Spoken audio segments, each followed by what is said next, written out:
평안하셨습니까? 성탄절 잘 지내셨고요. 여기는 찬양대석입니다. 오늘은 찬양대석에 앉아서 말씀을 한번 준비해 보려고 해요.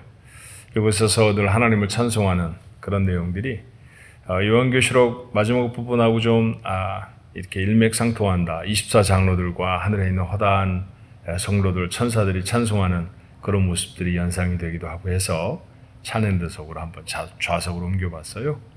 자, 함께 기도함으로 오늘 26일 매일 예배 하나님 앞에 나아갑니다. 은혜와 사랑이 많으신 하나님, 우리의 일평생에 마음의 소원이 있다고 하면 하나님을 찬송하는 자로 사는 것입니다. 우리의 삶에 어려움과 고난이 있을지라도 하나님을 찬송하게 하옵소서. 기쁨과 축복의 시간들을 만난다고 하면 더 크게 찬송할 수 있는 저희들 되어지게 하나님 도와주옵소서. 큰 고난 중에 악의 세력들이 다 멸망하고 하나님이 하나님의 나라를 선포하실 때 24장로들과 그리고 하늘의 수도한 천사와 또 성도들이 하나님의 성호를 찬송하는 것을 봅니다. 하나님, 이와 같이 지상에 사는 저희들 속에도 천국에서의 삶을 따라갈 수 있는 귀한 모습이 바로 찬양인 줄 아오니 찬양의 삶이 되어지도록 오늘 하루도 인도하여 주시옵소서. 예수님의 이름으로 간절히 기도하옵나이다. 아멘. 325장 예수가 함께 계시니 라고 하는 찬송입니다. 우리 함께 325장 찬송할까요?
그 사랑 안에 살면서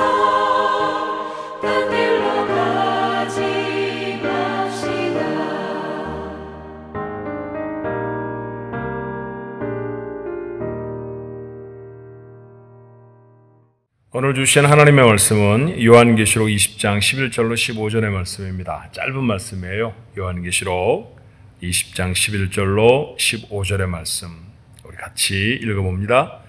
또 내가 크고 흰 보좌와 그 위에 앉으신 이를 보니 땅과 하늘이 그 앞에서 피하여 간데 없더라. 또 내가 보니 죽은 자들이 큰 자나 작은 자나 그 보좌 앞에 서 있는데 책들이 펴있고 또 다른 책들이 펴졌으니 곧 생명책이라. 죽은 자들이 자기 행위를 따라 책들에 기록된 대로 심판을 받으니 바다가 그 가운데서 죽은 자들을 내어주고 또 사망과 음부도 그 가운데서 죽은 자들을 내주매 각 사람이 자기의 행위대로 심판을 받고 사망과 음부도 불못에 던져지니 이것은 둘째 사망 곧 불못이라. 누구든지 생명책에 기록되지 못한 자는 불못에 던져지더라. 아멘. 우리가 계시록을 통해서 만나는 많은 단어들이 있는데요. 그 단어들을 보통 일상생활을 하면서 참 많이 사용하게 되거든요. 그런데 그것이 바로 여기서 등장하는 것이구나라는 것을 이미도 지나온 말씀들 속에서 몇 번쯤 이렇게 살펴보실 수 있었을 거예요. 오늘 본문의 말씀에도 그런 말씀이 있습니다. 크고 흰 보좌와 그 위에 앉으시니 하나님을 말하는 거죠. 그런데 크고 흰 보좌에 하나님이 앉으셨습니다. 이 보좌에 앉으셔서 무엇을 하시느냐 하면 12절의 말씀에 보니까 책들에 기록된 대로 심판을 받으니 그래서 심판하시는 거죠. 그래서 흰 보좌 위에 앉으셔서 하나님이 심판하신다. 그래서 이걸 백보좌 심판 그렇게 표현하기도 해요. 하얗다라고 하는 말이 한자말로 백 그렇게 표현하잖아요. 그러니까 흰 보좌 위에서 하나님이 하시는 심판의 말씀입니다. 자, 고린도후서 5장 10절의 말씀을 보니 이런 말씀이 있어요. 이는 우리가 다 반드시 그리스도의 심판대 앞에 나타나게 되어 각각 선악간에 그 몸으로 행한 것을 따라 받으려 함이라. 고린도후서 5장 10절의 말씀이거든요. 오늘 이 말씀과 짝이 되어지는 말씀이 바로 이 요한계시록 20장 11절 이하의 말씀입니다. 자, 거기 서 있는 사람 모든 사람이죠. 죽은 자들 중에 큰 자나 작은 자나 뭐 이렇게 말하는 것. 요한계시록의 이제 문체를 여러분이 좀 이해하실 것 같다 생각이 드는데 큰 자, 작은 자 이런 표현을 할 때 그건 모든 사람을 뜻하는 말입니다. 모든 사람들이 다 그 보좌 앞에 서 있는데 두 가지 종류의 책이 있죠. 하나는 책들이라고 우리말에 복수로 표현되어 있는 행위를 기록한 책들입니다.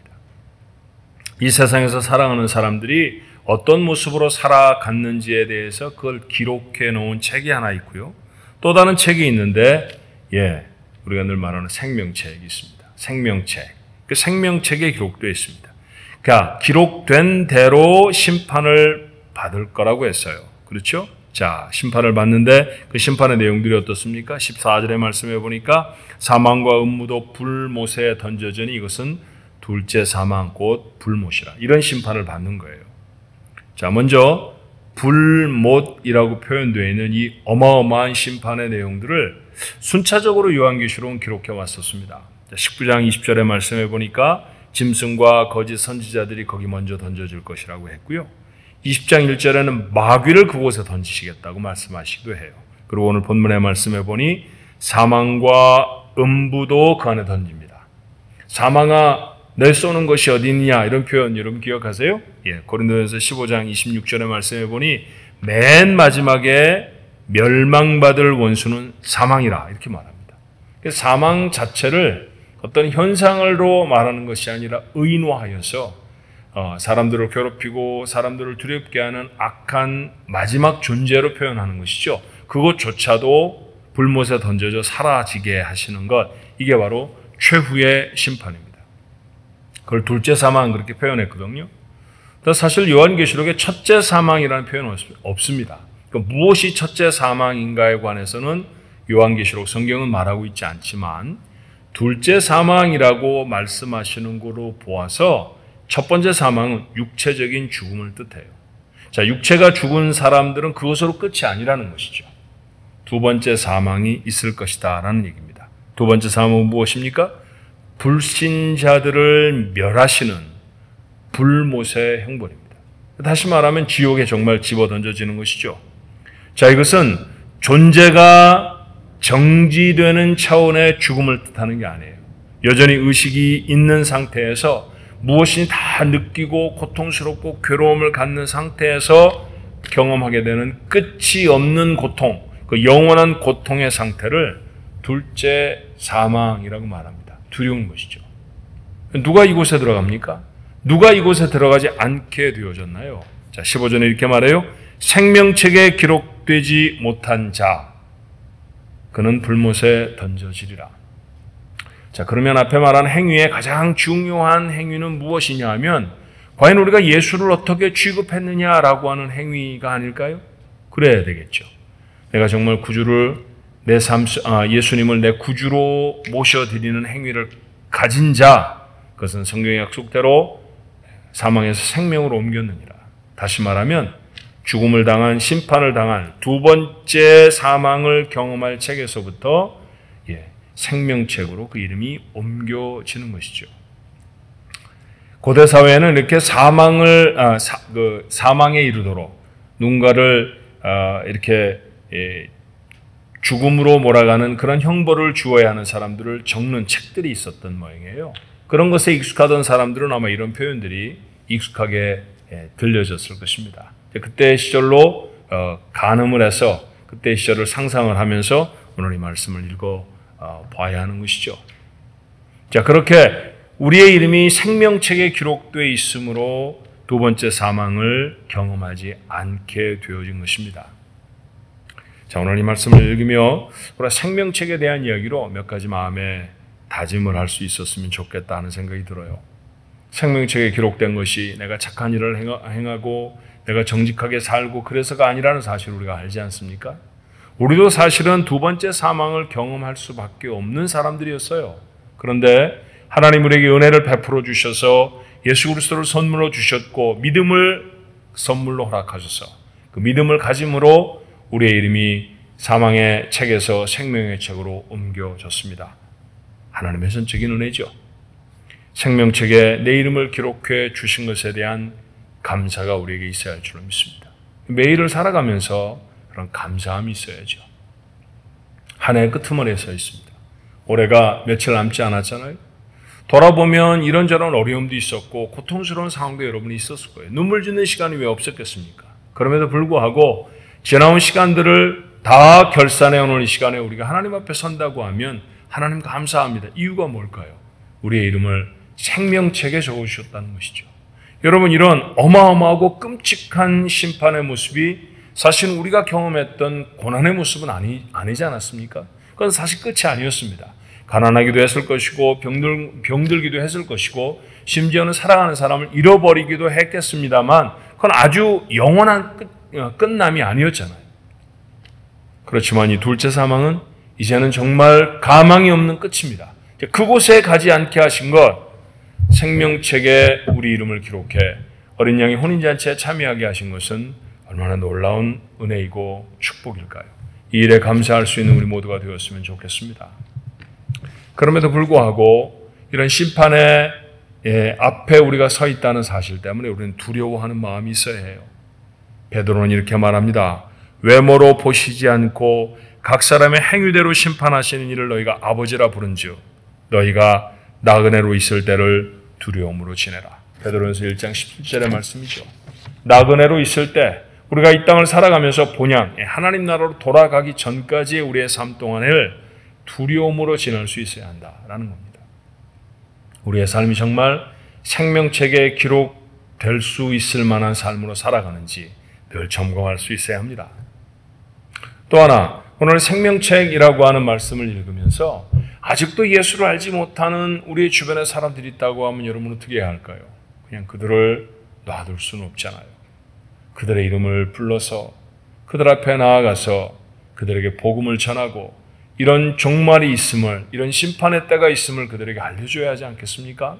그들이 돌아와 하나님을 섬길 수 있도록 해야죠. 누가복음 16장에는 부자와 나사로의 이야기가 나옵니다. 예수님이 해주신 말씀이었는데 한 부잣집의 문 앞에 거지, 근데 이름을 나사로라고 하는 사람이 있었다잖아요. 그래서 부잣집에서 오는 그 떨어지는 부스러기 같은 음식을 먹으면서 겨우 연명하는 정말 비참한 인생을 삽니다. 근데 두 사람이 다 죽었어요. 근데 나사로는 하나님을 믿었던 모양입니다. 천국에 서고 그 다음에 부자는 자신의 재물을 믿었는 모양이죠. 지옥으로 떨어졌습니다. 그런데 음부에서 바라보니까 나사로가 아브라함의 품에 안겨서 너무 기뻐하며 즐겁게 지나는 거예요. 아, 이렇게 사는 게 아니로구나. 우리가 얻어들이는 재물에 의지하며 사는 것이 아니라 하나님을 의지하며 살아가야 하는 거구나. 나는 지금 이렇게 어려움을 당하지만 내게 5명의 형제가 있으니 아브라함이여, 제가 잠깐만 내려가서 그들에게 야, 이렇게 살면 안 돼. 하나님을 믿어. 그렇게 말하고 돌아오겠습니다. 지상에 있는 사람들이 하도록 놔둬야 한다 라고 말씀하시죠. 정말 차가운 거절이었습니다. 그런데 그 말씀을 통해 우리가 만날 수 있는 게 있잖아요. 마침내 그런 어려운 심판을 경험하게 됐을 때는 구원하고 싶은 사람이 너무 간절해도 더 이상 구원할 수 없어요. 기회는 지금밖에 없다는 것이죠. 살아있을 동안에 우리가 심판에 이르기 전에 하나님 앞에 돌아와야 할 사람들을 하나님께로 돌려드리는 것, 그것이 얼마나 아름다운 모습인가, 얼마나 귀한 우리의 삶이 되겠는가, 우리의 마음에 다시 한번 다짐했으면 좋겠습니다. 심판을 앞두고 있다고 하면 여러분의 사랑하는 사람들에게 이 심판을 면할 길들을 가르쳐 주어야 합니다. 그것이 당연한 우리의 삶이겠죠. 누가 계십니까? 여러분의 자녀들, 사랑하는 형제자매, 혹은 배우자, 부모, 여러분이 만나는 친구들, 직장 동료들, 그저 스치는 오늘을 하루에 만나게 해주신 사람, 그 중에 누군가를 하나님은 구원하라고 내게 붙여주셨을지 모릅니다. 기회를 가져보시겠습니까? 복음을 전하시고 저들을 주께로 인도하는 자, 하늘의 별처럼 빛날 것이다 라고 하는 축복의 약속이 여러분의 삶에 이루어질 줄로 믿습니다. 기도하겠습니다. 어마어마한 심판 앞에 저희가 서 있지만 저희가 무엇이라고 저의 이름을 생명책에 기록하셔서 구원하여 주시니 너무 감사합니다. 하지만 나그네와 같은 인생을 살아가는 동안에 늘 주의하며 살아가도록 우리가 정말 생명책에 합당한 삶으로 살아가고 있는지, 죄악된 모습으로 치장하며 살아가는 모습은 아닌지, 한번 받은 구원이니까 마음대로 살아도 돼라고 하는 헛된 잘못된 생각을 가지고 있는 것은 아닌지 늘 돌아볼 수 있게 하나님 도와주옵소서. 우리가 하나님 앞에 회개하면 하나님은 틀림없이 우리를 용서해 주시겠습니다만, 이 용서가 담보가 되어져서 제멋대로 살아간다고 하면 이것이야말로 은혜의 남용 아니겠습니까? 그런 자가 어찌 온전한 구원을 얻을 수 있겠습니까? 하오니 주여, 구원에 합당한 자로 살아갈 수 있도록 저의 삶을 단속하는 지혜가 저에게 있게 하여 주옵시고, 아울러서 우리에게 이런 어마어마한 심판의 시간이 놓여있다는 사실을 알면 우리의 사랑하는 사람들을 거저둘 수 있겠습니까? 저들 앞에 나아가 저들을 하나님께로 불러드리고 저들을 하나님 앞에 세우는 귀한 은혜가 있어야 하지 않겠습니까? 주님, 저희들에게 영안을 열어주셔서 복음이 필요한 자, 하나님이 찾으시는 자를 보게 하여 주옵시고, 용기를 허락해 주셔서 저들에게 복음을 전할 수 있게 하시고, 그리하여 이 엄중한 심판을 피할 수 있도록 우리 사랑하는 사람들을 하나님께로 돌려드리는 귀한 은혜가 우리 가족들 모두의 삶에 있도록 축복해 주옵소서. 올해가 며칠 남지 않았습니다. 마무리를 잘 할 수 있도록 지혜롭게 하시되, 특별히 우리에게 주신 사명이 있다고 하면 온전히 감당해내는 저희 가족들 되게 하옵소서. 예수님의 이름으로 간절히 기도하옵나이다. 아멘.